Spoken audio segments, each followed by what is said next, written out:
ภาพอากาศถ่ายทำรถบัสตะงอยตอนแรกนี่ก็ข้ามมาทำภาษีมาบนผ่านน้ำรุ่นบัสตะงอยอำเภอตะงอยตอนแรกก็นี่ก็คือสะพานบัสตะงอยสะพานบ้านตะงอยไปนี่ก็เข้าบัสตะงอยเลยเดี๋ยวบางนี่ก็เป็นน้ำพุนี่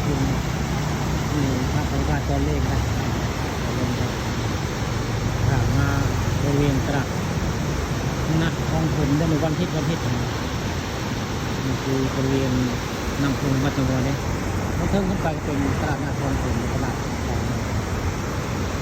นี่คือภาพบรรยากาศตอนแรกการทำนี่คือถ่ายน้ำล้นวัดตะงอยอย่างถ่ายล้นนี่บ่มีคนมาช่วยเราจะดึงได้เลยมีภาพบรรยากาศตอนแรกตอนนี้ตัวแรกก็เรื่องกระจำลงมาเติมได้เหมือนครับเรื่องกระจำลงมาเติมถ่ายทำบริเวณสะพานตะงอยถ่ายทำบริเวณสะพานบ้านตะงอยอำเภอตะงอยตอนแรกก็จะทำได้ภาพตอนแรกนี่คือภาพบรรยากาศตอนแรกอยู่บริเวณสะพานบ้านตะงอยอำเภอตะงอยน้ำโบราณไปได้ทั้งหมดนี่น้ำแห้งก็เติมแล้วน้ำพึ่งบ้านตะงอยน้ำโบราณนี่คือภาพบรรยากาศน้ำพึ่งแห้งก็เติมแล้วเป็นมาตั้งหลายมื้อนะมาจากไหนถึงน้ำตะงอยแล้ว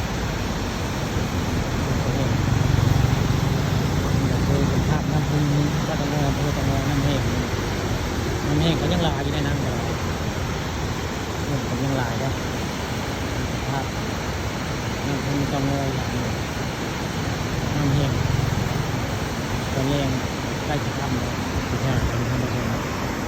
ภาพบรรยากาศสวยงามน้ำตกครับน้ำพุสวยงามบริเวณพญาตะงอยมันใกล้พญาตะงอยเพิ่งไปที่พญาตะงอยแล้วที่ภาพใกล้พญาตะงอยก็คือ